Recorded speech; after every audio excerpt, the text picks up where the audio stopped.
Kabanata 511, We're home, mahinang sabi ni Zachary.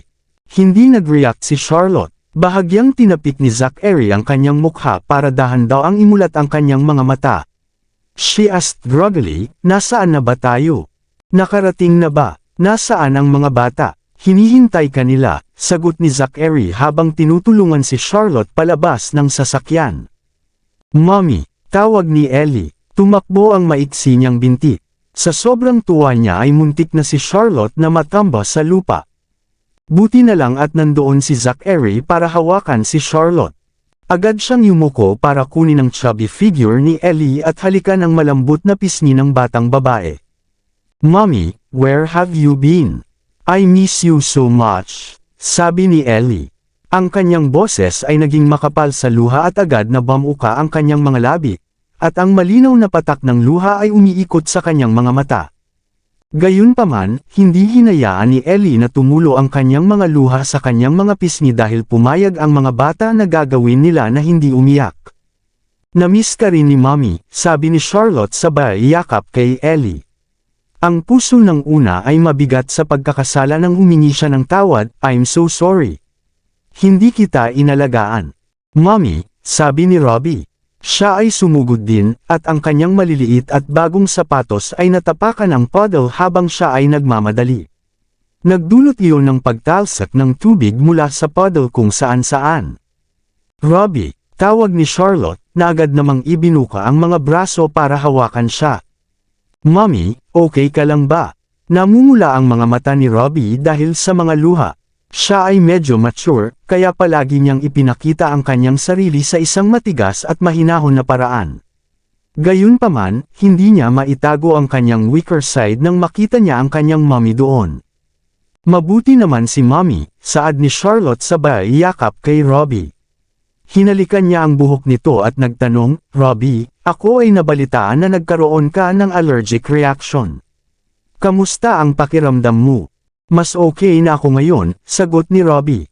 Pinunasan ng kanyang maliit na kamay ang ulan sa mukha ni Charlotte, at tila siya ay nadudurog ang puso nang makita kung gaano siya kapotla. Tinanong niya, Mommy, may sakit ka ba? Menor de edad lang na issue. I'll be fine, sagot ni Charlotte. Habang nagsasalita siya, tinulak ng nurse si Jamie papunta sa kanila. Mommy, Mommy, excited na tawag ni Jamie mula sa malayo. Jamie, sabi ni Charlotte. Nagmamadali siyang lumapit kay Jamie at tinanong, kamusta ang paa mo? Nararamdaman mo ba na mas mabuti? Kailan nila inalis ang cast? Inalis nila ang cast kahapon, at sinabi ng doktor na gumagaling na ako, sagot ni Jamie. Siya ay niyakap ng mahigpit si Charlotte at idinagdag ng may kasamang, I miss you so much, Mommy. I had dream about sayo ngayong hapon, at natakot ako na hindi ka nababalik. Silly boy, bumalik na si Mommy ngayon, at hindi na ako aalis pa, sabi ni Charlotte. Kinurot niya ang bahagyang cute na pisngi at buong pagmamahal na idinagdag, sige, pasok na tayo. Bumubuhos ang ulan dito. Okay, sabi ng mga bata. Ang tatlo ay dumikit sa gilid ni Charlotte. Hinawakan ni Robbie ang kanyang palda, hinawakan ni Ellie ang isang kamay, at hinawakan ni Jamie ang kabilang kamay ni Charlotte. Huwag niyo nang guluhin ang mommy niyo ngayon. She needs to rest too, paalala ni Zachary. Walang sabi-sabi, binuhat ni Zachary sina Ellie at Robbie at pinatong sa balikat niya. Ga! Sigaw ni Robbie na muntik ng matamba. Robbie, gawin mo ito, pagbabahagi ni Ellie. Ang kanyang maliit at matambok na kamay ay nakahawak sa buhok ni Zachary. Kahit siya ay ipinakita kung paano niya pinatatag ang sarili habang nakaupo sa balikat ni Zachary. Nakita iyon ni Robbie at kinopya siya kaagad. Napahawak din siya sa buhok ni Zachary. See, you won't fall this way, pagyayabang ni Ellie, habang nakataas ang kanyang maliit na ulo. Tama ka, ito ay mas ligtas sa ganitong paraan, sagot ni Robbie, na pagkatapos ay nakahinga ng maluwag. Walang imek si Zachary. Kung siya ay nasa comics, sunod-sunod na pawis ang iguguhit sa kanyang ulo. Pakiramdam niya ay bumalik siya sa isang aktwal na puno na may dalawang unggoy na nakasabit sa kanya. Mommy, Mommy, Lumipad si Fifi sa sandaling iyon at umupo sa ulo ni Zachary. Ang maliit na loro ay nag-scan sa paligid na parang ito ay naghahanap ng teritoryo nito. Gusto ko rin pagkatapos gumaling ang aking mga binti, reklamo ni Jamie. Parang akala niya siya na nawawala ng kasiyahan dahil hindi siya makakasama sa kanyang mga kapatid na nasa balikat ni Zachary sa mga sandaling iyon. Humajik-hik ng malakas si Charlotte. Bakas sa kanyang mga mata ang init at pagmamahal ng bumaling siya kay Zachary. Hindi ito nakakatawa, reklamo ni Zachary bago niya kinurot ang pisngi niya. Hinawakan niya ang kamay niya gamit ang isang kamay at tinulak ang wheelchair ni Jamie kasama ang isa. Inakay niya ang lahat sa loob ng bahay. Pumasok na tayo, mungkahi ni Zachary. Ay, papasok na kami. Naghiyawan ang tatlong bata sa kasiyahang umaalingaw sa kanilang mga boses. Inikat ng tatlong bata si Charlotte pagkatapos makapasok sa bahay. Walang katapusang pinag-uusapan nila kung ano ang nangyari sa kindergarten nitong mga nakaraang araw, gayon din kung gaano kaganda ang kanilang bagong bahay. Si Ellie ay dumikit kay Charlotte at yamakap sa leeg ng huli nang magsalita ito ng mapanlinlang. Ganito ang kwarto ko malaki, Mommy. Mayroong kahit isang piano doon, at ito ay napakaganda. Hayaan mong ipakita ko sa iyo. Malaki rin talaga ang kwarto ko. Maraming larwang sasakyan, modelong eroplano, at lahat ng uri ng laruan, sabik na sabi ni Jamie. Gumapang siya mula sa kanyang wheelchair at pumunta sa sofa dahil gusto niyang mapalapit sa mommy niya. Kami ni Jamie ay tumutuloy sa iba't ibang silid ngayon. Lahat kami ay may sariling silid, sabi ni Robbie. Hindi niya kaya na maghintay na sabihin kay Charlotte.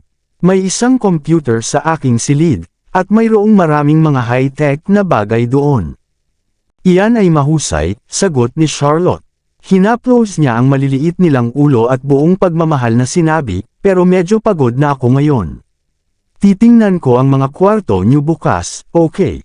Okay, sagot ng mga bata habang tumatango-tango ang kanilang mga ulo. What's wrong, Mommy? May sakit ka pa ba? Tanong ni Ellie. Inilagay niya ang kanyang maliit at mabilog na kamay sa noo ni Charlotte bago ikumpara ang temperatura sa sarili niyang ulo. Pero hindi ka nilalagnat.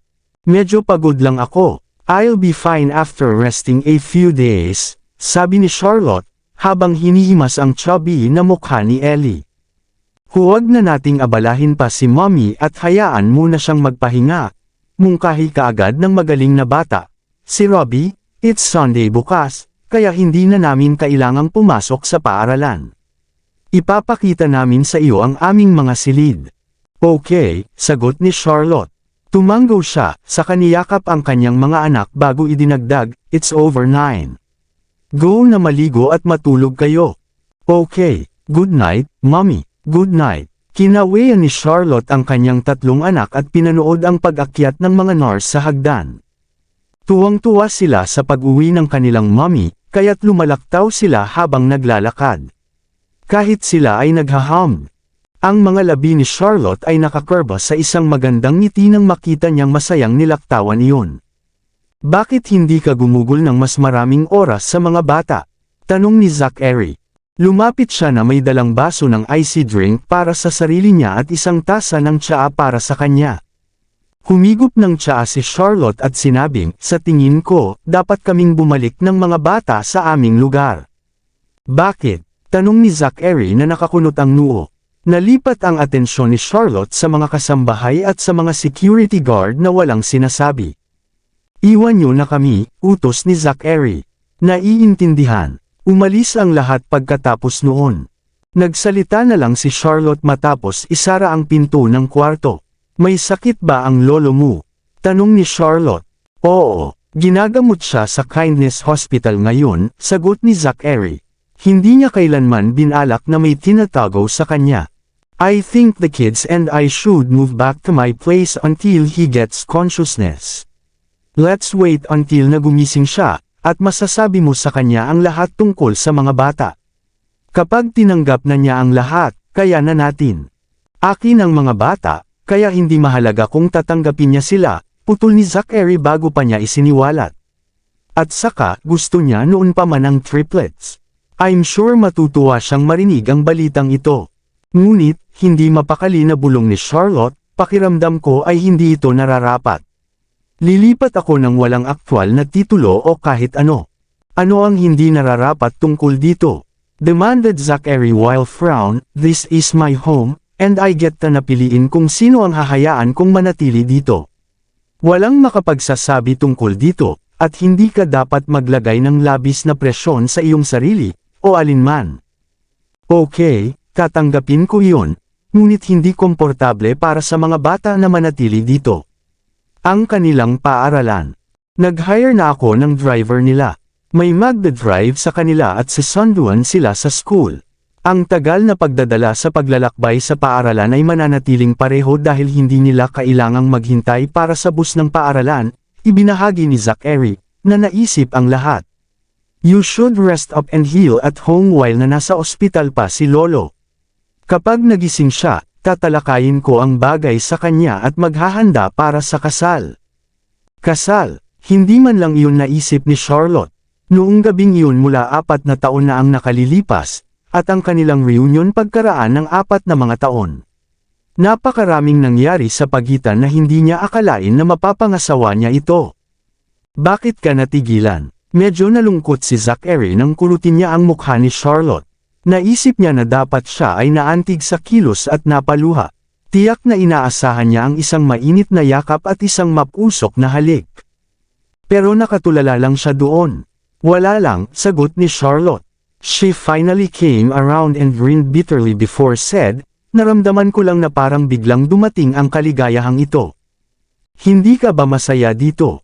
Tanong ni Zachary habang nalilitong nakatingin sa kanya. Hindi, wala iyon, sagot ni Charlotte. Lumapit siya para yakapin siya at itinapat ang mukha sa kanyang dibdib. Natuwa siya sa ritmo ng malakas na tibok ng puso nito bago siya bumantong hininga at sinabi, I've been sa pamamagitan ng masyadong marami sa nakalipas na ilang taon, at pakiramdam ko ang kaligayahan ay palaging higit sa akin na maabot. Sa wakas masaya na ako, and it feels surreal. Para akong nananaginip. Silly girl, this is not a dream, paniniguro ni Zachary. Niyakap niya ito ng mahigpit sa kanyang mga braso. Sana hindi. Ibinaon ni Charlotte ang kanyang mukha sa kanyang leeg at matakam na nilanghap ang kanyang natural na amoy. Nakahawak siya noon at lalo pang mahigpit sa kanya nitong mga nakaraang araw dahil pakiramdam niya ay maglalaho siya kapag pinabayaan niya ang kanyang pagbabantay. Binuhat siya ni Zachary at inihiga sa kama. Gusto niyang makasama siya noon, ngunit nag-aalala siya na hindi kakayanin ng kanyang katawan ang pagod. Kaya naman, tahimik niya itong hinawakan at hinaplos ng mahina ang balikat nito para mahiga siya sa kama. Iidlap ako ngayon at gigising ng maaga bukas ng umaga para ipaghanda ang lahat ng almusal, bulong niya na parang pagod na pagod si Charlotte. Para siyang kuting na kumikapit sa sandaling iyon at masunurin siyang nakayuko sa mga braso ni Zachary. Ang kanyang magandang mukha ay nakadikit sa kanyang puso, at pinakinggan niya ang kanyang tibok ng puso habang natutulog siya. Iyon ang nagparamdam sa kanya ng lalong mainit at ligtas. Ipinatong ni Zachary ang ulo sa braso niya at tinitigan si Charlotte na nakatagilid sa gilid niya. Noon, nakakainis siya na maingay at magulo. Turned out, ang pagiging tahimik niya lang ay nag-alala siya. Parang nagbago na talaga siya pagkabalik niya. Nagsisimula na siyang kumilos na naliligaw at mukhang nasa tulala. Nag-o-overthink ba ako dito? O may mali sa kanyang katawan at kalusugan? Kinabahan si Zachary. Gayunpaman, nang makita niyang mahimbing itong natutulog, inaliw niya ang sarili. Siguro napagod lang siya. Magiging maayos siya pagkatapos magpahinga ng ilang araw. Hinalikan siya ni Zachary, pagkatapos ay nakatulog siya sa kanyang mga bisig. Nang gabing iyon, biglang bumuhos ang ulan, at ginising ng malakas na kulog si Charlotte. Kinilig siya nito sa takot. Halatang tulog pa rin si Zachary, pero bigla niya itong hinawakan at hinaplos ng marahan ang braso nito. At kanyang tinakpan ng isang kamay ang tenga niya at inilapit ang mukha sa dibdib niya. Pinakinggan ni Charlotte ang tibok ng puso niya at dahan-dahang kinalma ang sarili. Inayos niya ang posisyon niya sa mga braso bago siya nagpatuloy sa pagtulog. Siya ay tulad ng kanyang pader, at pakiramdam niya ay siya ang kanyang tagapagtanggol na maaaring magsasanggalang sa kanya mula sa lahat. Hindi ko kailangang matakot kasama siya. Umalangaw-ngaw ang masayang tawa ng mga bata sa umaga. Malungkot na nagising si Zachary, at siya ay likas inabot sa tagiliran niya. Gayunpaman, hindi na mahanap si Charlotte. Tumalon siya kaagad mula sa kanyang kama upang hanapin siya, ngunit wala siya sa banyo o sa minisilid-aralan. Nagpanik si Zachary. Binuksan niya ang pinto para hanapin siya. Sa susunod na segundo, nakita niya si Charlotte sa isang casual na damit. Naka-apron siya at naglalagay ng almusal sa hapagkainan. Nag-uusap ang mga bata at pinag-uusapan kung bumuti na ang luto ng kanilang mommy. Si Jamie noon na nakaupo sa wheelchair, kaya nahirapan siyang gumalaw. Umupo siya sa dining table at tumingin na parang natukso siyang tikman ang lahat. Gayunpaman, pinigilan siya ni Robbie at mahigpit na inutusan, hindi tayo makakakain hanggat hindi sila mommy at Tio Zach na nandito. Maaaring mga bata pa tayo, ngunit kailangan nating maging magalang, sang-ayon ni Ellie sa kanyang sanggol na boses. Itinagilad pa niya ang kanyang maliit na ulo at pumunta sa kay Fifi at nagtanong, "Tama ba ako, Fifi?" Oo, noon pa man ay pinapabore ni Fifi si Ellie, kaya pumayag ang una sa anumang sasabihin ng huli. Okay, ungol ni Jamie. Masunurin niyang binawi ang kamay, ngunit nanatiling nakatutok ang mga mata sa mainit na crossbody. Tumagas ang laway niya nang magkomento, "I wonder when Uncle Zach will be up. Gutom na ako. Pupuntahan ko si Tito Zach." Paakyat na sana si Robbie sa hagdan nang makita niya si Zachary na nakatingin sa kanila sa koridor. Agad siya na tumawag dito, "Tito Zach, halika na at mag-almusal." Si Mommy ay gumawa ng mainit na cross-bunnies at omelette. Ang mga ito ay talagang masarap, sabi ni Ellie sa kanyang sanggol na boses habang winuwagayway ang kanyang maliit na kamay kay Zachary. "Halika dali.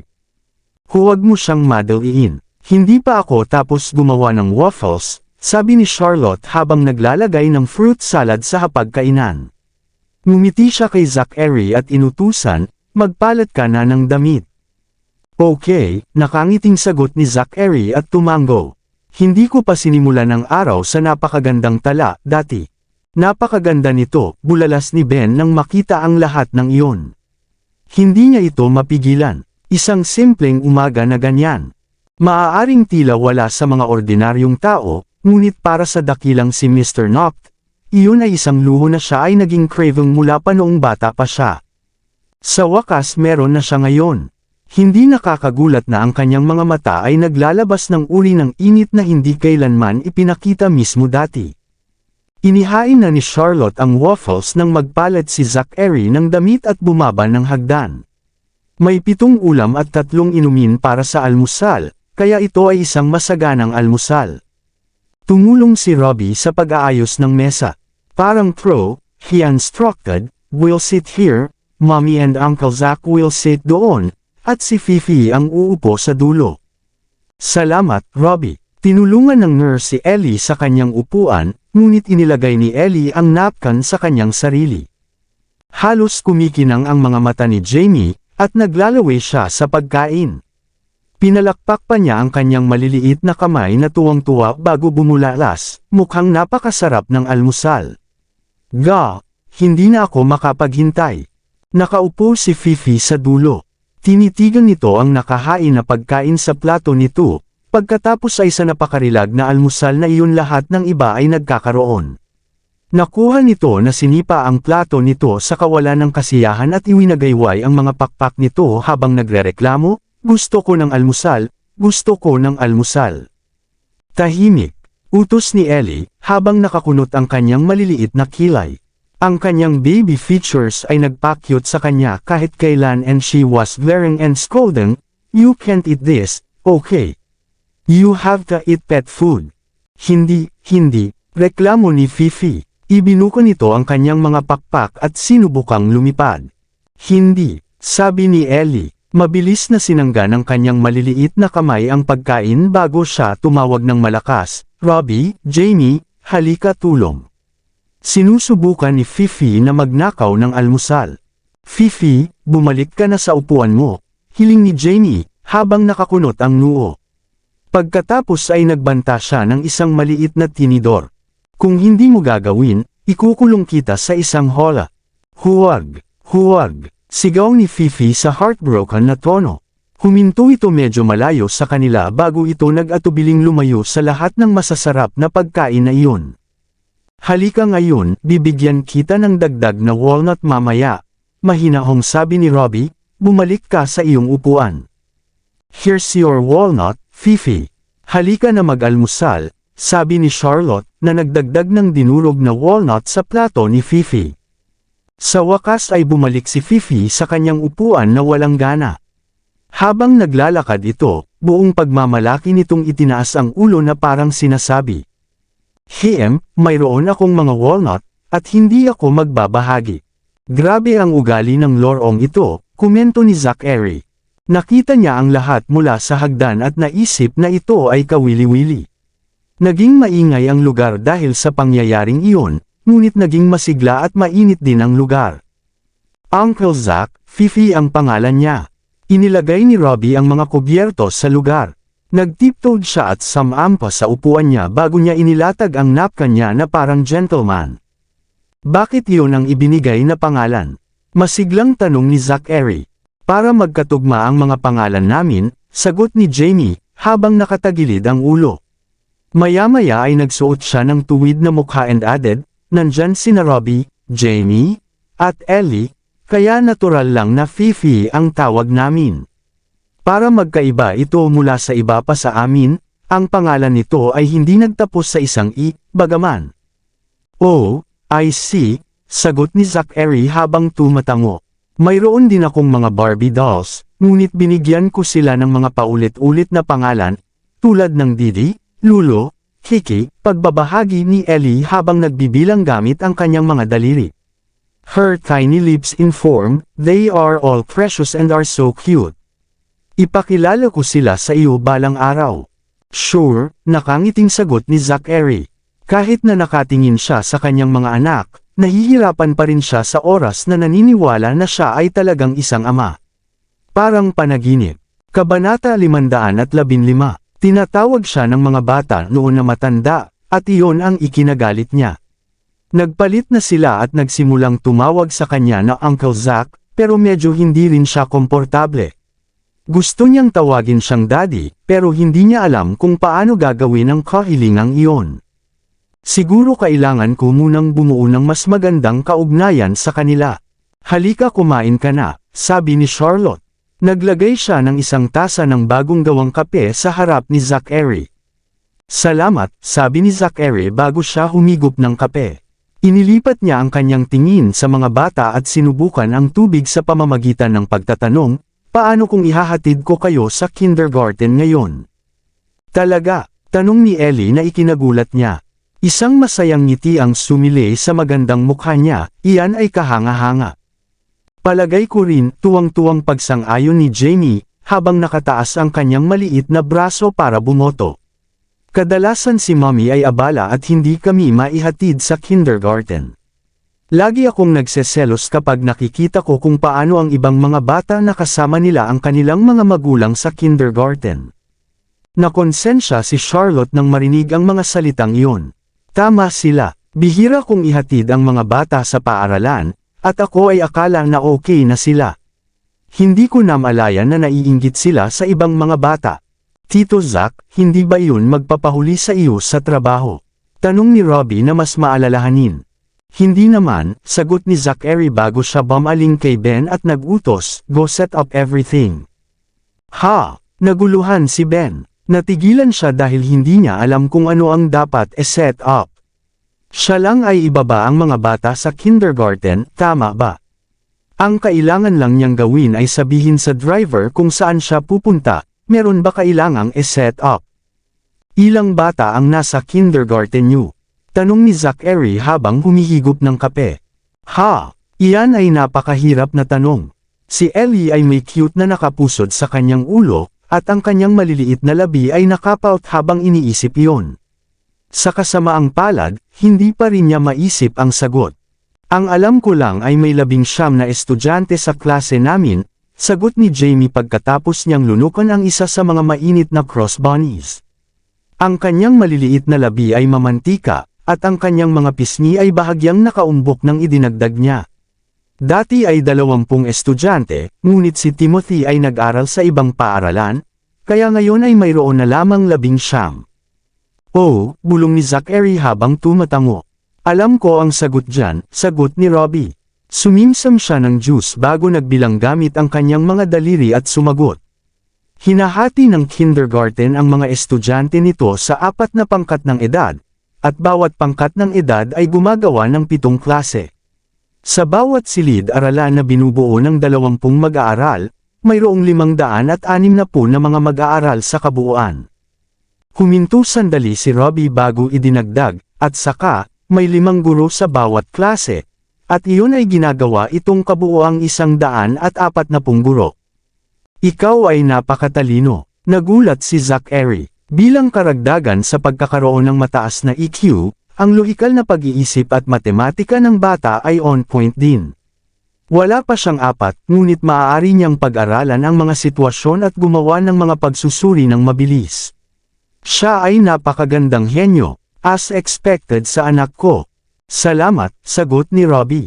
Sanay na kasi siyang makatanggap ng mga ganyang papuri kaya nagtanong siya ng mahinahon, bakit gusto mong malaman, Tio Zach?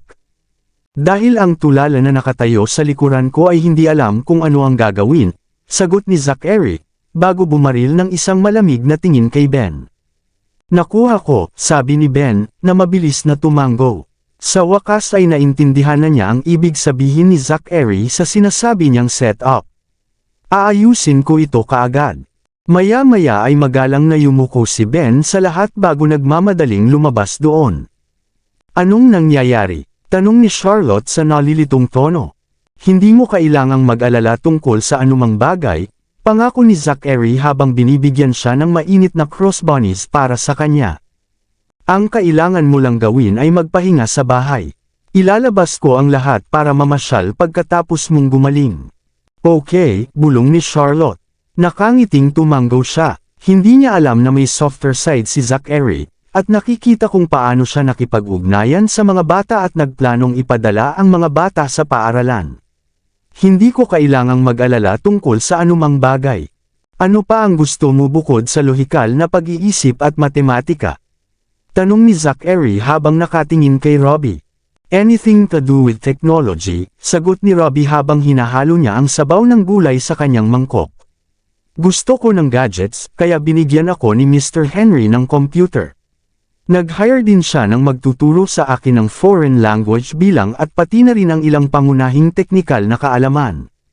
Basic, ulit ni Zachary na nakataas ang kilay. Oo, noong una, akala ko lahat ng itinuro niya ay kawili-wili, ngunit nang maglaon ay natagpuan ko rin ang nilalaman ay simple lang. I kept dozing off during his class, pagbabahagi ni Robbie bago humikab. Kamukha niya ang naiinip at bigo. Here, alok ni Zachary, na nag-on ng app sa kanyang tablet at inabot ito kay Robbie. Tingnan mo kung kaya mong intindihin ang lahat dito.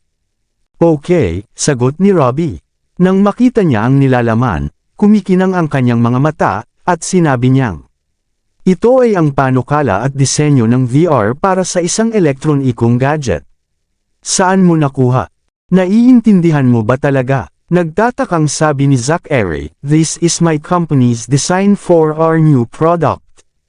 Ito ay sinadya upang maging isang pang-edukasyon na aparato para sa mga bata, ngunit nakatagpo kami ng ilang mga problema na iyon, at hindi pa rin namin na-solve. Ano ang mga isyu na iyong kinakaharap? Tanong ni Robbie habang naglalaro sa tablet. Na blind spot ang R&D department, pagsisinungaling ni Zachary para akayin ang bata na mag-isip. Hindi ko pa natukoy ang eksaktong issue. Subukang kilalanin ito. Kung matukoy mo ang issue, bibigyan kita ng isang kahilingan. Talaga? Tanong ni Robbie. Palagi siyang nagpapatahimik, ngunit sa sandaling iyon, ang kanyang maliit na mukha ay lumiwanag sa isang antas ng kaguluhan na hindi pa nakita ng sinuman. Ang kanyang mga mata ay kumikinang sa isang kakaibang liwanag nang siya ay nagtanong, maaari ba akong humingi ng anuman? Oo, sagot ni Zachary habang tumatango. Sige, susubukan ko, sabi ni Robbie. Nawalan na siya ng interes sa kanyang almusal at tumutok sa tablet kaagad. Robbie, tapusin mo muna ang iyong almusal, matamis na paalala ni Charlotte, maaari mo itong paglaruan pagkatapos mo ng iyong kinakain. Mommy, busog na ako, sagot ni Robbie. Hindi na siya tumangala, at ang kanyang maliit na daliri ay patuloy na nag-swipe sa tablet habang sinusuri niya ang blueprint ng bagong produkto. Nagkaroon ka ng isang mainit na cross bunny at hindi ka uminom ng kahit isang patak ng gatas. Hindi mo pa nakakain ng iyong oatmeal o alinman. Paano ka mabubusog? Sabi ni Charlotte sa inis na tono, tapusin mo na ang almusal mo, or ako ay kumpiskahin ang tablet. Pagkatapos nito, pinagalitan niya si Zachary, tingnan mo ang ginawa mo. Nasa sabik ang bata sa almusal. Ikaw ay ginawa ito para hindi man lang siya makakain ng maayos. Iyon ang unang beses na napag-alitan si Zachary sa harap ng lahat, ngunit hindi siya naglakas loob na tumutol sa anumang bagay. Mahigpit lang niyang pinaalalahanan si Robbie, halika na. Mamaya mo na yan paglaruan. Tapos mag-almusal ka muna, baka mawala ang lamig ng mami mo. Okay, bulong ni Robbie. Wala siyang choice kundi itabi ang tablet at tumutok sa kanyang almusal. Tito Zach, gusto ko rin ng wish, pakiusap ni Jamie. Nagseselos siya kay Robbie, pero hindi rin siya nagparinig na confident when he admitted. Hindi ako kasing talino ni Robbie, and I cannot understand complicated na mga elektronikong sangkap, ngunit ako ay isang mahusay na manlalaban. Marunong akong mag-martial arts. Talaga? Tanong ni Zachary habang nakataas ang kilay. Alam mo ba ang martial arts kahit na napakabata mo pa? Ang mga bata sa panahong iyon, sa karamihan, ay pupunta para sa ilang mababang antas ng mga aralin sa taekwondo. Hindi sikat ang martial arts, at bihira ang sinumang magsanay nito. Totoo naman, kaya ko ito. Papatunayan ko sa'yo. Medyo nabalisa si Jamie. Ibinaba niya ang kanyang maliit na kamao upang patunayan ang kanyang mga salita, ngunit ang kanyang mga binti ay hindi pa nakakabawi. At siya ay nasa isang mataas na upuan, kaya ang kanyang mga galaw ay pinaghihigpitan. Ngayon, hindi mo pa rin natatapos ang iyong almusal, paalala ni Charlotte habang kumukuha pa siya ng pagkain kay Jamie. She later smiled at Zachary and informed him. Marunong talaga siya ng martial arts. Isang matanda na master na nakatira sa nayo ni Mrs. Berry, at tinuruan niya ang batang lalaki ng martial arts. Hindi ka taka-taka, nakangiting sabi ni Zachary, kung gayon kailangan mong gumaling sa lalong madaling panahon. Makikipagkompetensya tayo sa isa't isa pagkatapos mong gumaling. Alam mo rin, excited na tanong ni Jamie. Ang aking pagsasanay ay dalubhasa, at ako ay marami nang natutunan sa martial arts, sagot ni Zachary. Sumimsam siya ng ilang kape bago idinagdag. Gayunpaman, ang bawat diskarte sa pakikipaglaban sa mundo ay itinatag sa parehong batayan. Marami akong maituturo sa iyo. Talaga, kahanga-hanga iyan, masayang sabi ni Jamie, ngunit hindi nagtagal ay sinabi niya sa tono ng pag-aalala. Ngunit hindi ako ganoon katalino bilang si Robbie. Madidismaya ka ba sa pagiging tanga ko? Bawat henyo ay may kanya-kanyang paglalakbay. Lahat ay may kanya-kanyang lakas at kahinaan, kaya hindi na kailangan upang ihambing ang iyong sarili laban sa iba. May lakas si Robbie, pero ikaw din. Ang dapat gawin ng lahat ay to work on their own strengths, payo ni Zachary. May inabot siyang prutas kay Jamie. Salamat, Tio Zach. Natouch si Jamie na tumulo ang mga luha sa kanyang mga mata. Kamukhang kamukha niya si Robbie, pero ang huli ay mas matalino, kaya hindi talaga siya nakakuha ng mga papuri mula sa iba. Sa paglipas ng panahon, ang kumpiyansa ni Jamie ay bumaba. Ito ay isang biglaang paghahayag, ngunit sa wakas ay napagtanto niya na mayroon siyang mga katangian na hinahangaan din ng iba. Ano naman ang sa akin? Si Ellie ay kumakain ng kanyang almusal sa buong oras, kaya ang kanyang mga labi ay marumi. Nakita niya sina Robbie at Jamie na ang pagtanggap ng mga papuri mula kay Zachary ay nagbigay inspirasyon sa kanya na mag-voice up din. Itinaas niya ang kanyang maliit, matambok na kamay at sabik na magyabang. Marunong akong sumayaw, kumanta, at magpinta. Iyon, sabi ni Zachary sa isang problemadong tono, sa totoo lang hindi ako makakatulong. Maaari niyang turuan ang mga lalaki ng ilang teknikal na kaalaman at kasanayan sa pakikipaglaban, ngunit wala siyang alam sa mga libangan ni Ellie. Ibinuka ni Ellie ang kanyang maliliit na labi. Ang kanyang cute at bilog na mukha ay nalukot habang ang kanyang mga mata ay kumikinang sa kalungkutan habang nakatitig kay Zachary. Marunong akong tumugtog ng piano. I'll teach you that, sumirit agad ni Zachary.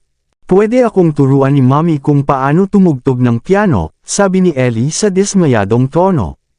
Hinawakan ng kanyang maliit na kamay ang hot cross bunny pero nawalan siya ng gana. Si Robbie at Jamie lang ang gusto ni Uncle Zach. Ayaw mo sa akin, bulong ni Ellie. Hindi totoo iyan, giit ni Zachary. Hindi niya alam kung paano aaliwin ang bata, kaya kinakabahang tumingin kay Charlotte para humingi ng tulong. Pinipigilan ni Charlotte ang pagtawa at matamis na nagpaliwanag, lalaki si Tito Zach, Ellie, kaya natural, maaari lamang ituro sa mga lalaki ang kanilang mga libangan. Babae si Mommy, at kaya kitang turuan ng kahit anong gusto mo. Pero may mga lalaki sa klase namin na marunong sumayaw, kumanta, at magpinta, pinabulaanan ni Ellie, na ang loika ay walang kapintasan. She pouted her small lips at malungkot na tinitigan si Zachary, mas mababang tao ba si Tio Zach kaysa sa mga lalaki sa klase namin? Mahinang sabi ni Zachary. Hindi niya talaga kayang pabulaanan ng alinman sa mga iyon. Mababa, mas maliit, ibinaba ni Fifi ang mga pakpak nito at sumayaw. Nagtaas pa ito ng boses at umakto na parang mas mag-e-enjoy sa palabas kung dumami ang mga bagay. Fifi, senggal ni Robbie habang sadyang naglalagay ng mahigpit na mukha bago mahigpit na pamuna, huwag kang magdagdag ng gasolina sa apoy. Napatahimik si Fifi kay Robbie dahil doon. Nakangusong sabi ni Ellie. Ibinaba niya ang kanyang mga kubyertos at galit na humagulgol, nakikipaglaro si Tito Zach sa kanyang mga paborito, at lalaki lang ang gusto mo. No, that is not true. I honestly don't know how to do any of that, kinakabahang tanggi ni Zachary. Maaari kang matuto, giit ni Ellie na nakatagilid ang ulo, sabi ni Mommy na posible ang lahat kung ating pag-isipan dito. Magagawa mo ito kung handa kang matuto, at napakatalino mo para hindi ito makabisado sa oras. Walang imek si Zachary. Siya ay inilagay sa isang pedestal at naramdaman na halos imposibleng makaalis dito.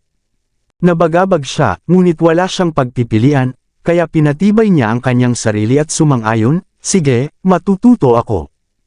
Hooray! Masayang sigaw ni Ellie, kasama ang kanyang maliliit at matambok na mga braso sa hangin. She then added, simula ngayon, ako ay magiging guro mo. Bibigyan kita ng mga aralin sa pagkanta, pagsayaw, at pagpipinta araw-araw. Hindi mo kailangan magbayad para sa mga klase, ngunit dapat kang magsikap at matuto ng mabuti, okay? Kung hindi, sasampalan kita. Natigilan si Zachary. Niloko lang ba ako ng munting bagay na iyon? At na-corner ba ako? Mabilis niyang tinakpan ang mukha niya at bumaling kay Charlotte.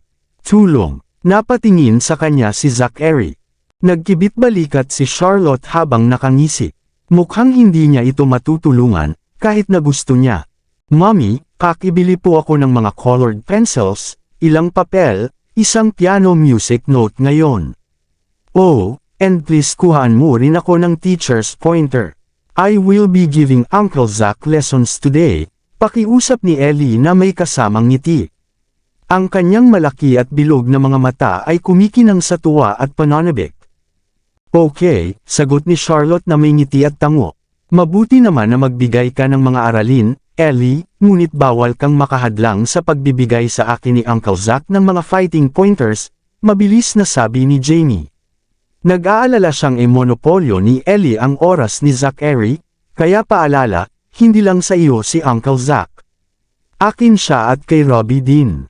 Okay, pagsang-ayon ni Ellie na may diretsyong mukha habang tumatango, ang mga magagandang bagay ay sinadya upang ibahagi.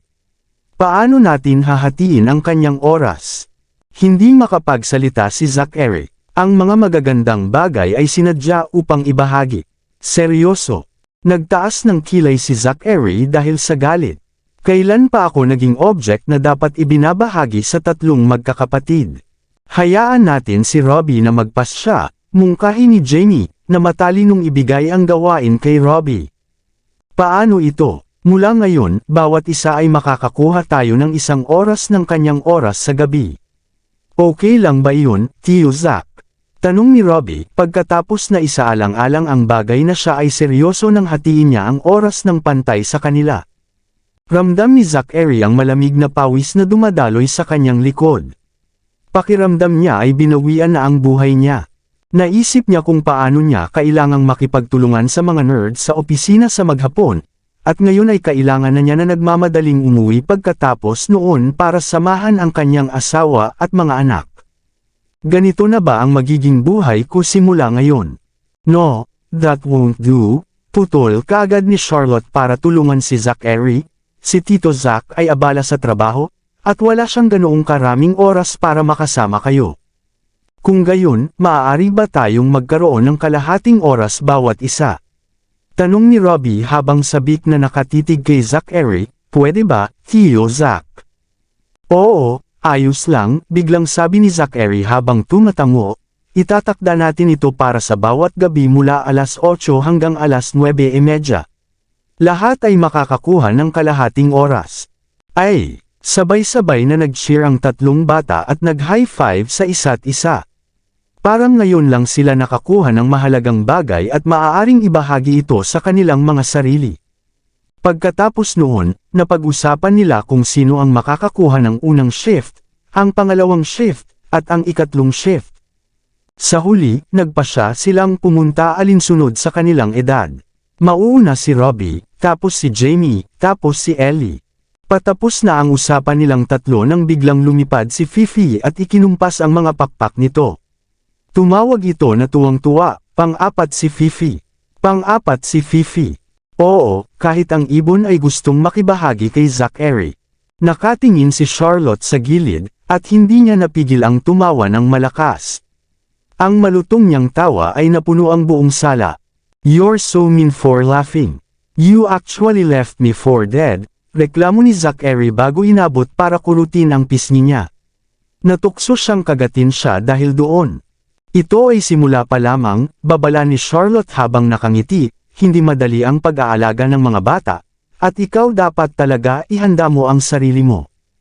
Huwag kang mag-alala, kaya kung pabagsakin ang isang hukbo, kaya ang pakikitungo sa tatlong bata ay walang halaga, pagyayabang ni Zachary, gagawin kong tiyak na gumawa ng isang mahusay na trabaho sa pag-aalaga ng mga bata. Manood ka na lang. Okay, then. Thank you. Sagot ni Charlotte bago humalik at hinalikan ang kanyang noo. Pinasalamatan niya ito mula sa kaibuturan ng kanyang puso. Hindi niya napagtanto na si Zachary ay maaaring maging matyaga sa mga bata at makonsiderasyon sa kanila. Isinasaalang-alang niya ang kanilang pagmamataas at pinrotektahan ang kanilang pagnanais na matuto. Una, nagpanggap siya na sinusubok si Robbie nang talagang sinasanay niya ang isip ng bata. Nang buong pananabik na ibinahagi ni Jamie na siya ay isang mahusay na manlalaban, agad na nakilala ni Zachary ang talentong iyon.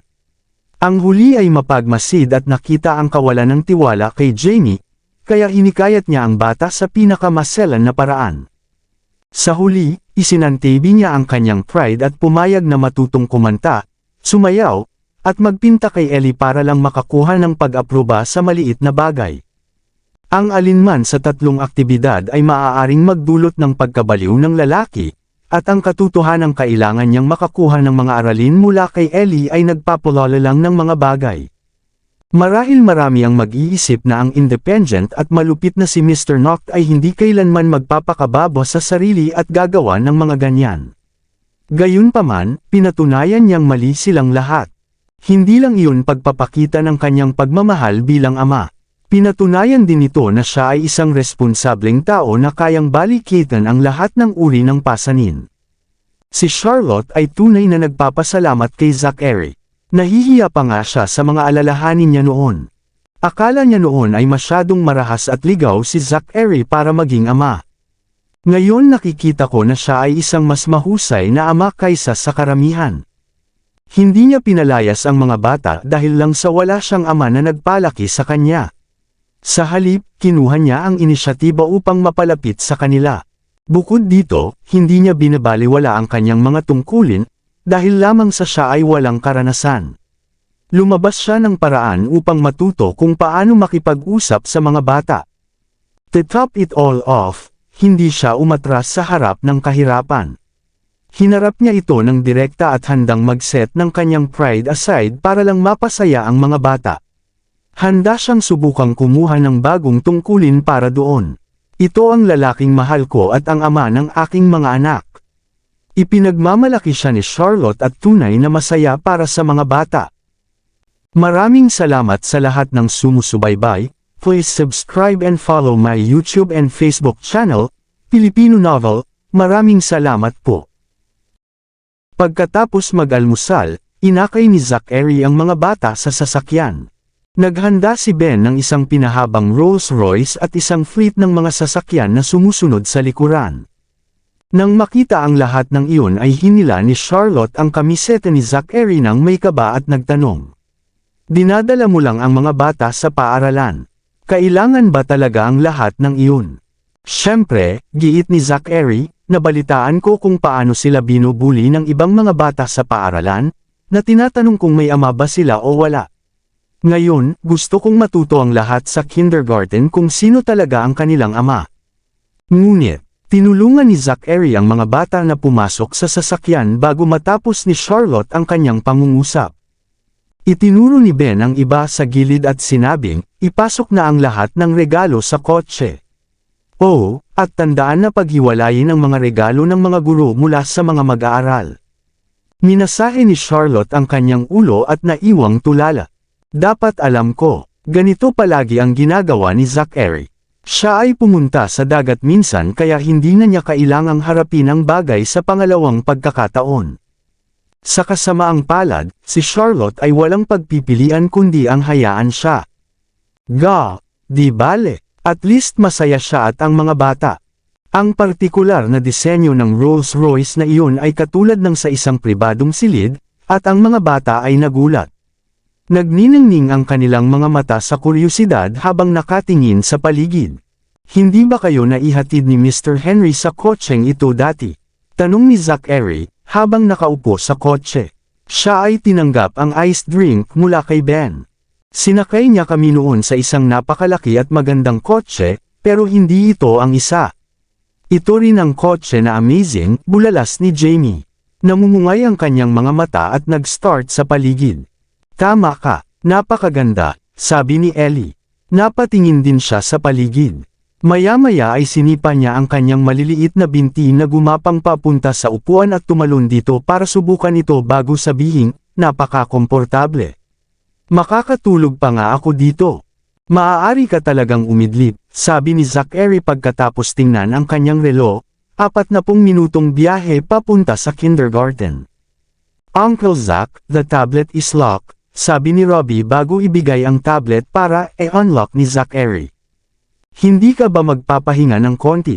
Tanong ni Zachary pagkatapos ipasok ang password at ibigay ang tablet pabalik kay Robbie. Gusto ko pang tingnan ito, sagot ni Robbie. Masunurin siyang umupo sa malambot na upuan at sinimulang suriing mabuti ang blueprint. Fifi, huwag kang umarte. Kanina pa nakikipaglaro si Jamie kay Fifi, pero bigla itong nag-flash ng pakpak at lumipad paikat sa sasakyan. At parang nasa sabik. Hindi man lang mahuli ni Jamie ang ibon. Fifi, halika dito, utos ni Ellie. Iniabot niya ang kanyang maliit at matambok na braso at pinagalitan sa kanyang sanggol na boses, kung ayaw mo, hindi na kita dadalhin sa kindergarten. Lumipad kaagad si Fifi at pumatong sa braso niya. Hinaplos ni Ellie ang balahibo nito gamit ang matambok niyang kamay at tumawa ng matamis, that's a good bird. Be good, okay. Maging mabuti, maging mabuti. Ginaya ni Fifi si Ellie at tinawag, ngunit ang mga mata nito ay napako sa alak ni Zachary. Tito Zach, ano ang iniinom mo? Pwede ko bang subukan? Curious na nakatingin si Jamie sa inumin ni Zachary. Nakita ng una ang huli na humihigop nito araw-araw, kaya inakala niya na masarap ito. Gusto kong subukan. You can have one sip. Don't drink too much. Bili ni Zachary bago iniabot ang inumin. Nagulat at natuwa si Jamie. Tumakbo siya kay Zachary sa kanyang matigas na paa at tinanggap ang inumin kasama niya sa maliliit na braso. Pagkatapos noon, maingat na humigop si Jamie. Grabe ang lasa. Kumunat ang noo ni Jamie at pumikit sa sama ng loob. Lumukot ang matambok niyang mukha noon. Hahaha, tawa ni Zachary. Ang mga bata ay talagang mausisa at gustong subukan ang lahat. Subukan ko. Lumipad si Fifi ng mga sandaling iyon at ibinaon ang tuko nito sa baso bago nilagok ang inumin. Fifi, hindi. Galit na galit si Jamie at sinubukang itaboy ang ibon, ngunit tumanggi si Fifi na umalis. Nakadikit ang maliit nitong figure sa baso, at ito ay uminom ng mata ko. I'm so sorry, Uncle Zach. Paghingi agad ng paumanhin ni Jamie, I got your drink all dirty. It's fine. I can just get another one, sabi ni Zachary.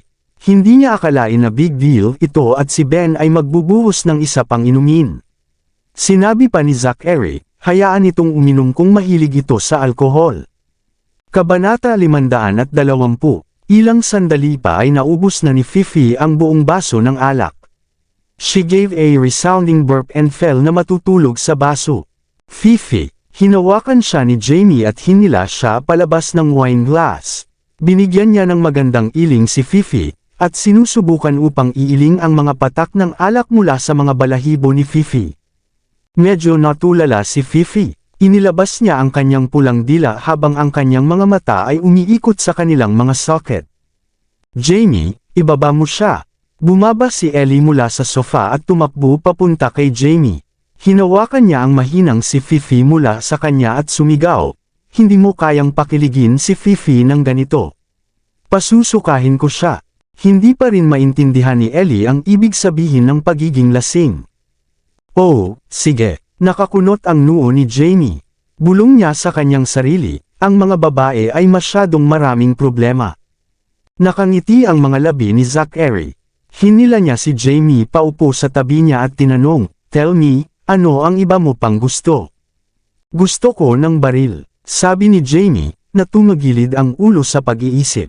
Seryoso niyang sabi, gusto ko rin ang mga eroplano, sasakyan, mga barkong pandigma sa pangkalahatan. Gusto ko ang lahat ng bagay na dapat bigyan ng interes ng isang lalaki, kabilang ang mga magagandang babae. Wow, medyo natigilan si Zachary. Napakabata mo pa, at interesado ka na sa ganda ng mga babae. Siyempre naman, medyo mayabang na ekspresyon ang gwapong mukha ni Jamie. Mayroon akong 3 kasintahan sa kindergarten, alam mo ba? Nawalan ng masabi si Zachary. Hindi niya akalain na magkakaroon ng ganoong playboy ang pamilya Noct. Sila pagkatapos ng lahat, siya at ang kanyang ama ay kilala na mahusay na romantiko. Gayunpaman, narinig niya na si Henry ay dating playboy noong bata pa siya. Beep, beep. Narinig muli ni Zachary ang pagtunog ng kanyang telepono. Nang makita niya kung sino ang tumatawag, kinuha niya ang telepono kaagad. Hello, Mr. Noct, ako, Zachary, ako ito. Ang boses ni Sharon ay narinig mula sa kabilang dulo ng telepono. Nararamdaman niya kung paano naging balisa siya mula sa kanyang apurahang tono. Kailan ka ba titigil sa pag-iwas sa akin? Kahit meron ka ng ilang mga iniisip tungkol sa akin, hindi mo ba ito masasabi sa akin ng harapan sa halip? I've already warned you na huwag akong hanapin sa kumpanya ko, sabi ni Zachary, na nakasimangot. Napilitan ako, okay. I tried calling you, and you refused to pick up. You even ignored all my mensahe at na-block ang aking numero. Ano pa bang magagawa ko kundi tawagan ka gamit ang telepono ni Lucy? There's no point in calling me. Whatever is going to happen will happen. We'll decide on the matter. Kapag nagising si Lolo, nang matapos niyang sabihin ang mga katagang iyon ay ibinaba na ni Zachary ang telepono. Tumingin siya kay Jamie, na namimilipit sa kanyang mga braso. Medyo natakot siya habang pumulupot sa mga braso ni Zachary at nakatitig sa kanya. Anong mali? Tanong ni Zachary na bahagyang nakangiti. Nakakatakot ka ngayon lang kapag may kausap ka sa telepono, nahihiyang sabi ni Jamie. Talaga, lagi akong mukhang seryoso kapag pinag-uusapan ko ang mga bagay sa trabaho, sabi ni Zachary, na nakangiti ng bahagya. Medyo mahina lang kapag kasama ko kayong tatlo at ang mami mo. Oh, mabuti naman kung ganoon. Nakahinga ng maluwag si Jamie. Itinagilad niya ang ulo at nagtatakang nagtanong. Well, boyfriend ka ni mommy. Hindi alam ni Zachary kung paano magre-react sa tanong ni Jamie. Sa katunayan, siya ang kanilang biolohikal na ama, ngunit dahil hindi pa sila kasal ni Charlotte, technically girlfriend-boyfriend basis pa rin sila. It doesn't matter. Anyway, I don't know if my jerk of a father is alive or not. If you can treat mommy ng mabuti, sa palagay ko matatanggap ka namin sa aming pamilya. Habang nagkukulitan si Jamie, hindi niya namalayan na nagbago na ng tuluyan ang ekspresyon sa mukha ni Zachary. Ang bastos mo sa iyong ama. Ulit ni Zachary na nakakunot ang noo. Ano ang sinabi sa iyo ng iyong ina? Hindi pa kami nakakausap ni mommy tungkol sa kanya. Dito, medyo malungkot si Jamie. Lagi kaming inaasar sa kindergarten. Pinuntahan ko si Mrs. Berry, at nabalisa siya. Sinabi niya na ang aming ama ay isang irresponsibleng tanga. Bagamat binawi niya kaagad ang kanyang mga sinabi, nalaman ko kaagad na ang lalaki ay isang walang kwentang basura. Pero iba ka sa kanya, Tio Zach. Maganda ang pakikitungo mo sa amin ni Mommy, at ikaw pa nga ang panganay na apo ni Lolo. Napagpasyahan kong tanggapin ka. Medyo natigilan si Zachary. Napagpasyahan niya na mas mabuting pag-usapan muna niya ito kay Charlotte bago talakayin ito sa mga bata.